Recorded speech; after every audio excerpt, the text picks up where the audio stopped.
우리 감리교회는 매년 6월 첫 번째 주일을 평신도 주일로 지키고 있습니다. 오늘이 평신도 주일입니다. 감리교회는 목회자와 평신도의 협력을 아주 중요하게 여기고 있습니다. 그래서 모든 교리와 장정상의 기관들은 목회자와 평신도를 같은 수로 구성하게 되어 있고, 존 웨슬리는 당시 감리교 운동을 펼치면서 목회자만 설교할 수 있게 되어 있던 영국 국교회, 그러니까 성공회의 헌법에 반하여 평신도에게도 설교할 수 있는 권한을 주었습니다. 그리고 특별히 우리 한국교회는 세계 선교 역사에 유례가 없을 정도로 선교사가 파송되기 전부터 평신도를 통해서 복음을 수용하였고, 교회의 설립의 주역이 된 것도 평신도였습니다. 이를 전승하고 사역을 더 전문화시키고 평신도를 통한 구원과 사회 구원의 소망을 담아서 1979년 평신도 주일로 처음 드리게 되었습니다. 오늘의 말씀의 제목대로 하나님의 일을 이루는 것은 하나님의 크신 은혜 가운데 우리가 모두 함께 책임져야 할 일입니다. 목회자만의 책임도 아니고 평신도만의 책임도 아니죠. 하나님의 크신 은혜가 있다면 목회자, 평신도 구분하지 않고 저와 여러분 모두가 언제나 하나님의 놀라운 사역의 주인공들이 될 수 있다는 사실을 잊지 마시기 바랍니다.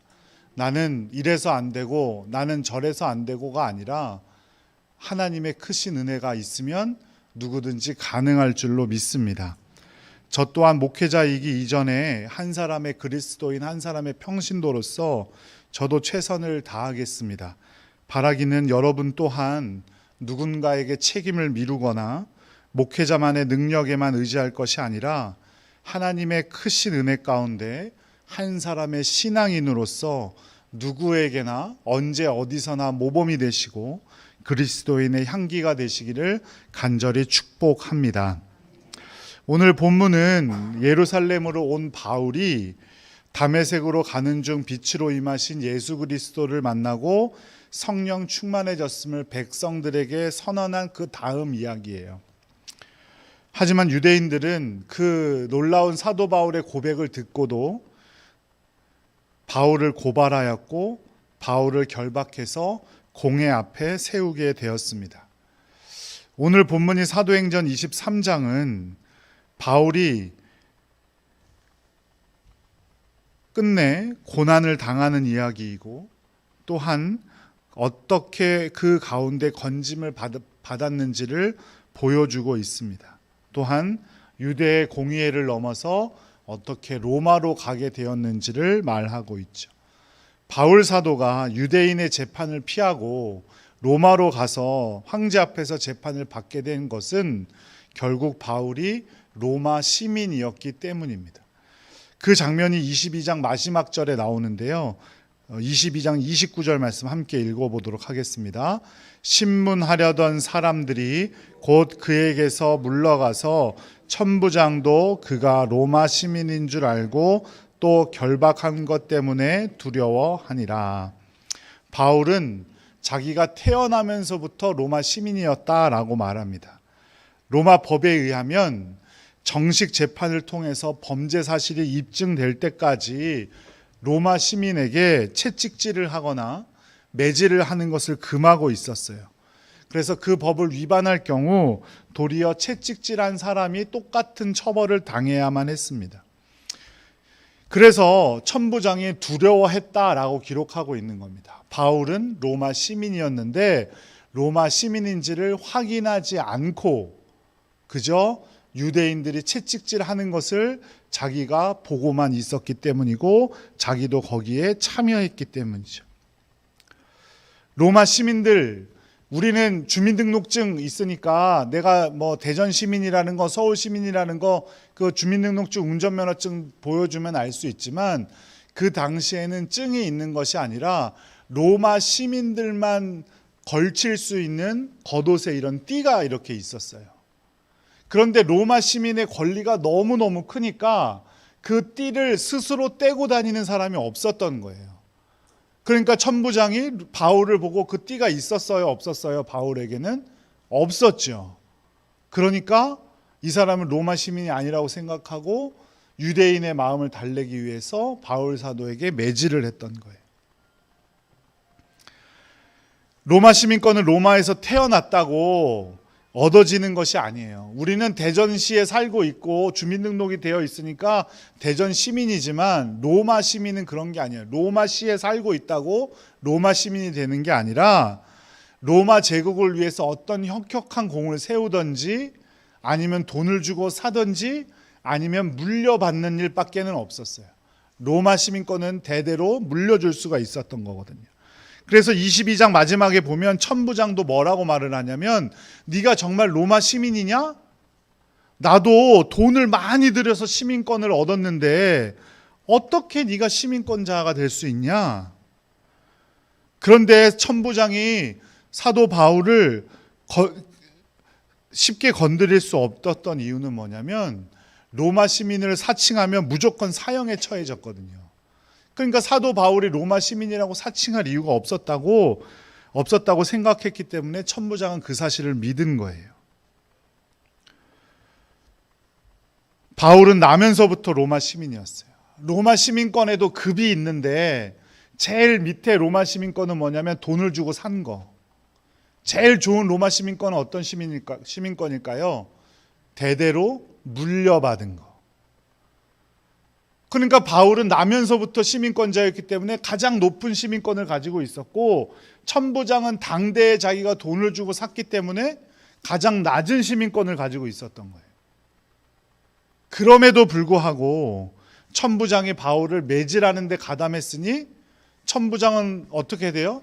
죽을 수밖에 없는 신세가 된 거예요. 그 매질을 똑같이 죽을 만큼 매질을 했다고 했는데 그 매질을 똑같이 당할 수밖에 없었던 거죠. 사도 바울이 주님의 부르심을 받은 이후 자기가 로마 시민권자로 밝힌 적이 딱 2번 있는데 이게 2번째 일이에요. 바울은 주님의 부르심을 받고는 그동안 자기가 자랑거리로 삼아왔던 것 다 배설물처럼 여겼다고 했는데 그 배설물 중에 가장 좋은 건 뭐냐면 바로 이 로마 시민권이었어요. 자유롭게 로마 제국 안에서 어디든 자유롭게 다닐 수 있고 어디든 먹고 마시는 문제를 해결할 수 있고 자는 문제를 해결할 수 있는 것, 그게 바로 로마 시민권이었어요. 그리고 관리들도 함부로 대할 수 없는 그 귀한 권리를 사도 바울이 가지고 있었던 거예요. 그런데 사도 바울은 모두 그것을 배설물처럼 여겼대요. 이게 빌립보서 3장 8절 말씀에 기록되어져 있어요. 그리고 이어지는 3장 20절 말씀엔 사도 바울은 뭐라고 말하냐면 우리의 시민권은 어디에 있다고요? 하늘에 있느니라 라고 말씀하셨어요. 사도 바울은 로마의 시민권보다 천국의 시민권을 더 귀하게 여겼던 거예요. 사도 바울은 가는 도시에서마다 수모를 겪었습니다. 루스드라라는 도시에 갔을 때는 유대인들에게 돌팔매를 맞았는데 사람들이 죽였다고 여겨서 성 밖에 내다 버릴 정도예요. 그 정도 곤욕을 치루었어요. 바울이 가는 곳마다 자신이 로마 시민임을 밝혔다면 관에서 도움을 받았을 테고 절대 이런 수모와 곤욕을 당하지 않았을 거예요. 그런데도 불구하고 사도 바울은 천국의 시민권을 더 귀하게 여겼기 때문에 자발적으로 로마의 시민권을 버렸습니다. 2차 전도 여행 중에도 귀신 들려서 이용당하던 여인을 구해주게 되죠. 귀신을 쫓아내줘요. 그런데 더 이상 돈을 벌 수 없게 된 사람들의 모함으로 바울은 고발을 당했고 40대에서 한 대 뺀 만큼 맞았다 그랬어요. 죽을 만큼 매를 맞았다는 거죠. 이때도 어떤 재판 절차 거치지 않았어요. 다 불법적인 거예요. 그럼에도 불구하고 바울은 자신이 로마 시민이라고 말하지 않았어요. 그날 밤 신비로운 하나님의 능력과 은혜로 그 감옥의 간수와 가족들이 바울로부터 복음을 영접하는 놀라운 일이 생겼고 바울과 실라 역시 풀려나게 되죠. 사도 바울이 자신의 권리를 포기하자 간수와 가족이 구원을 받게 되었고 자신도 풀려나게 된 거예요. 만일 바울이 잡혔을 때 혹은 매맞기 전에 혹은 감옥에 갇히기 전에 로마 시민권을 사용했다면 어떻게 되었을까요? 매도 맞지 않았을 테고 감옥에도 갇히지 않았겠죠. 하지만 그렇게 했다면 간수와 가족은 구원할 수 없었을 거예요.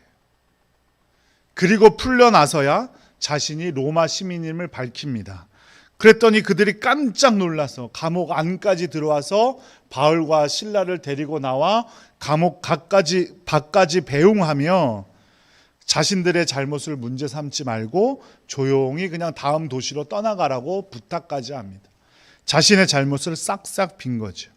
자신의 주님을 삶의 목적으로 모시고 자신이 자랑했던 것들을 배설물처럼 여기자 도리어 사도 바울은 귀한 생명을 살릴 수 있었던 겁니다. 바울이 만일 로마 제국에서 로마 시민권을 목적으로 살았다면 그의 학력과 경력, 능력과 자질에 비추어 상당한 부와 출세를 이룰 수 있었을 겁니다.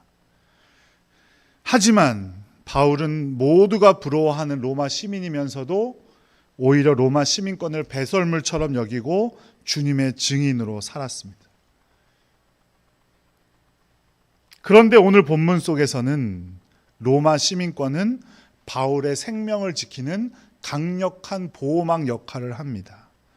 로마 시민권의 권리를 내세워 로마 황제에게 상소함으로 제국의 심장인 로마까지 갈 수 있게 합니다.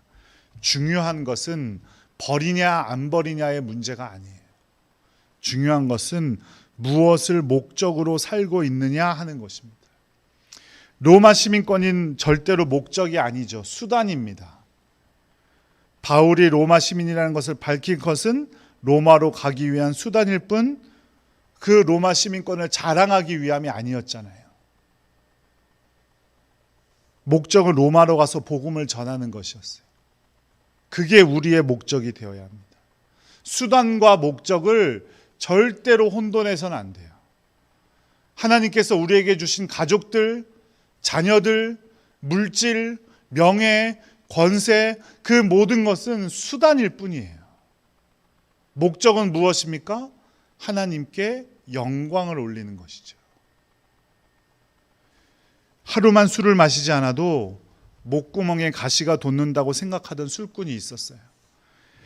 어느 날 그가 존경하는 은사님으로부터 책 한 권을 선물 받았어요. 그래서 그가 밤을 새워서 그 책을 읽었는데 그 책의 내용이 뭐냐면 술이 인체에 얼마나 해로운가를 기록하고 있던 책이었어요. 그래서 술꾼은 깊은 충격에 빠졌죠. 그래서 결심했어요. 뭐라고 결심했을까요? 술을 끊어야겠다고 결심했으면 얼마나 좋겠어요. 근데 이 술꾼이 이렇게 결심했어요. 나는 이제부터 절대 책을 읽지 않을 것이다. 목적은 뭐예요? 술을 끊는 게 목적이죠. 책은 수단일 뿐이에요. 그런데 술꾼은 수단과 목적을 거꾸로 해석을 한 거예요. 그런데 이게 우리의 모습이 되어서는 안 된다는 거죠. 우리의 목적은 그리스도인으로서의 우리의 목적은 하나님께 영광을 올려드리는 거예요. 그런데 거꾸로 착각해서 하나님의 영광, 하나님의 은혜로 우리가 물질을 많이 갖고 명예를 세우고 권세를 가지려고 해서는 안 된다는 거죠. 우리는 무엇을 붙잡고 살아가고 있습니까? 우리는 하나님의 크신 은혜에 의지해야 할 줄로 믿습니다. 사내들인 공의에 쓴 바울이 대사장 아나니아 앞에서도 담대히 복음을 전했습니다. 자기는 양심을 따라서 하나님만을 섬긴 것뿐이라고 강변하였어요. 그 덕분에 대제사장들의 종에게 무엇을 맞았냐면 입을 맞았다 그랬어요. 유대인들에게 입을 치는 것은 인격에 대한 최악의 모독이에요. 너까지 것의 말은 들어도 소용없다. 들어볼 필요도 없다라는 의미예요. 입을 친다는 건. 그런 무시를 당하고 바리새인과 사두개인 간의 싸움이 있어 천부장에 의해서 로마 진영으로 다시 옮겨지게 됩니다. 그날 밤 예수님께서 바울을 찾아서 말씀해 주세요. 23장 11절 말씀을 함께 읽어보도록 하겠습니다. 그날 밤에 주께서 바울 곁에 서서 이르시되 담대하라. 내가 예루살렘에서 나의 일을 증언한 것 같이 로마에서도 증언하여라 하리라 하시니라. 아멘. 봉변 당할 뻔했지만 예수님께서는 바울을 만나 주셨어요. 위로해 주셨어요. 소망을 품게 하셨어요. 네가 지금 이렇게 곤란을 당하지만 로마까지 가게 될 거니까 걱정하지 말아라. 너 오늘 죽지 않는다. 그 기쁨, 그 소망 가운데 바울은 잠들 수 있었겠죠. 그런데 그 다음날 날이 밝았고 유대인들 중에 40명 정도가 바울을 죽이기 전까진 먹지도 마시지도 않겠다고 결단했다는 이야기가 바울의 조카를 통해서 바울이 듣게 돼요. 꼼짝없이 죽게 되었어요. 바울은 이제 어떻게 해서든 유대인들은 바울을 죽이려고 할 거예요. 그래서 바울은 천부장에게 이 사실을 알립니다. 사람들이 나를 죽이려 한다. 그러니까 로마 시민인 나를 어떻게 해라? 보호해라. 그랬더니 천부장이 어떻게 합니까? 그 밤에 보병 200명, 기병 70명, 창병 200명을 준비시키고 총독 벨릭스가 있었던 가이사랴 빌립보로 사도 바울을 대피시키려고 합니다.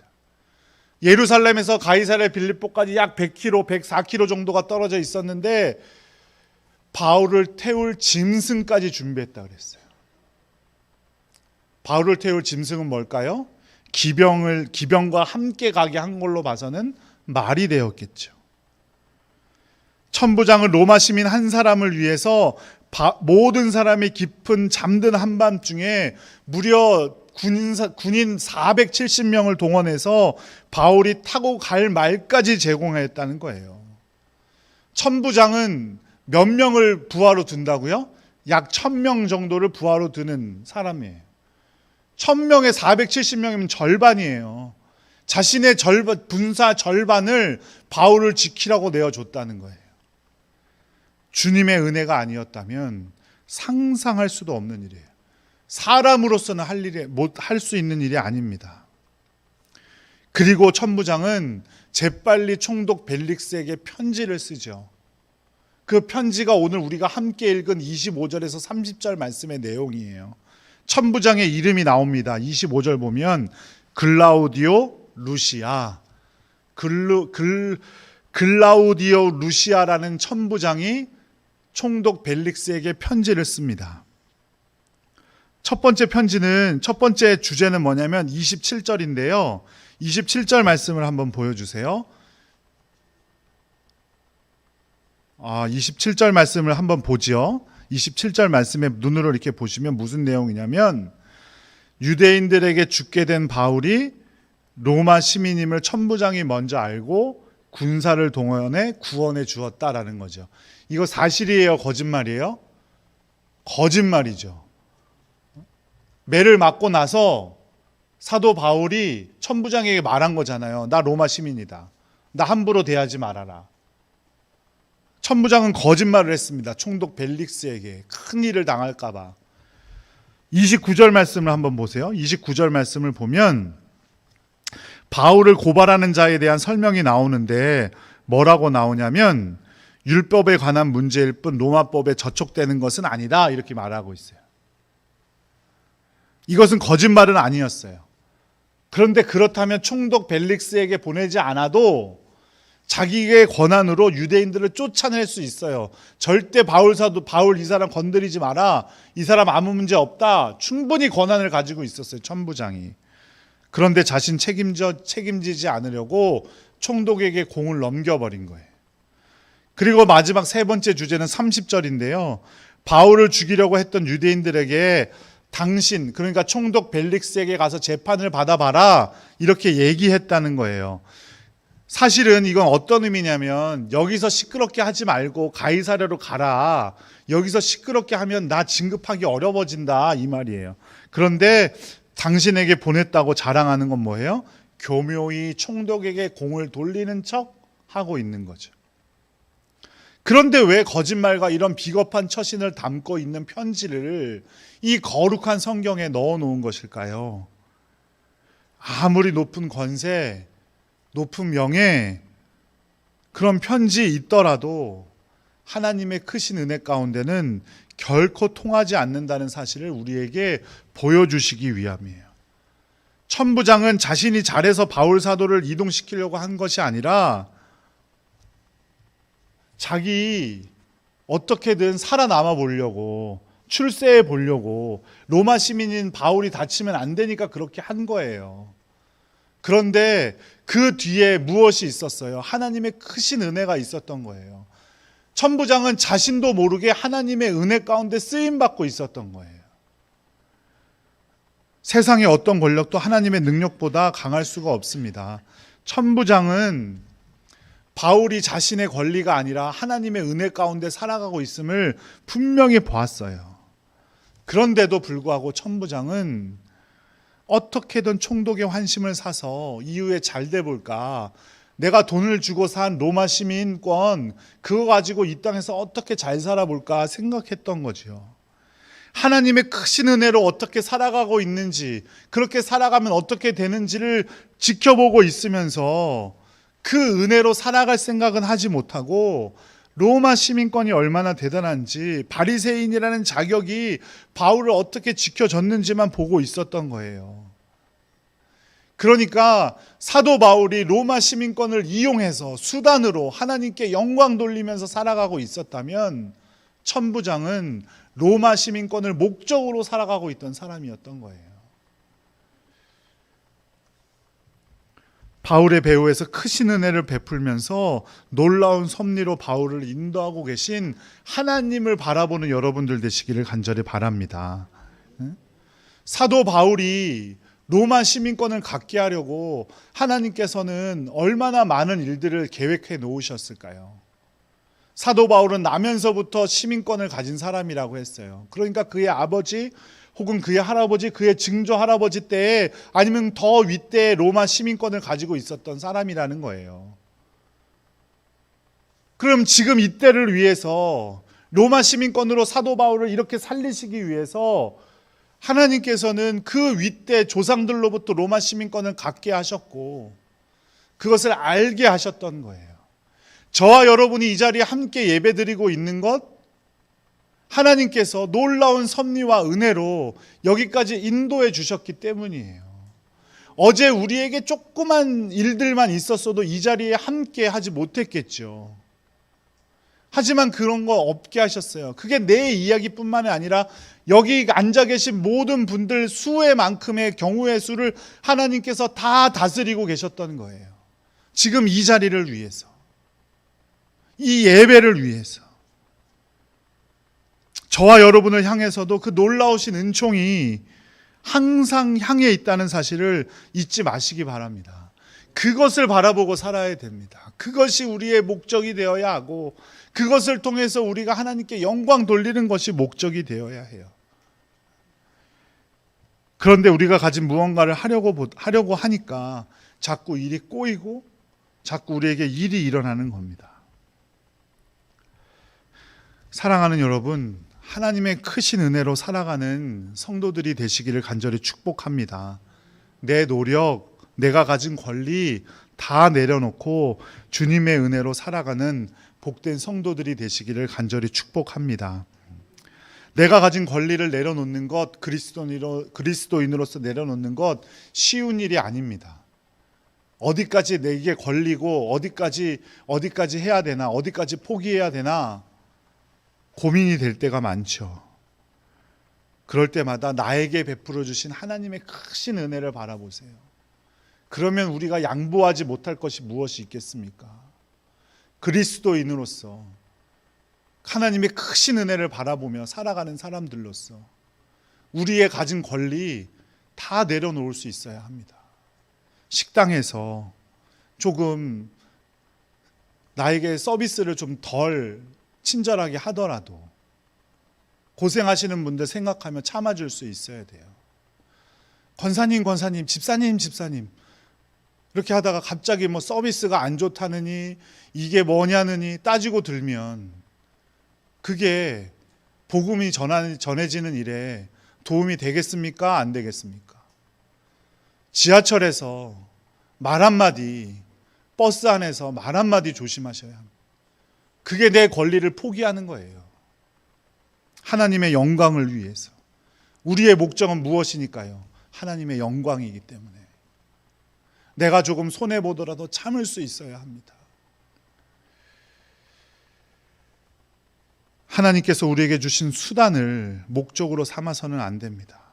언제나 우리를 향한 크신 은혜를 신뢰하며 주님의 말씀에 순종함으로 이 시대를 위한 한 사람이 되시기를 간절히 축복합니다.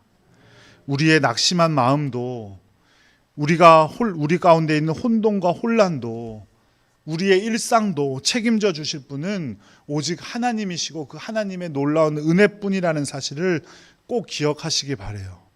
그래서 오직 하나님의 은혜를 신뢰함으로 살아가는 복된 성도님들 되시기를 간절히 축복합니다.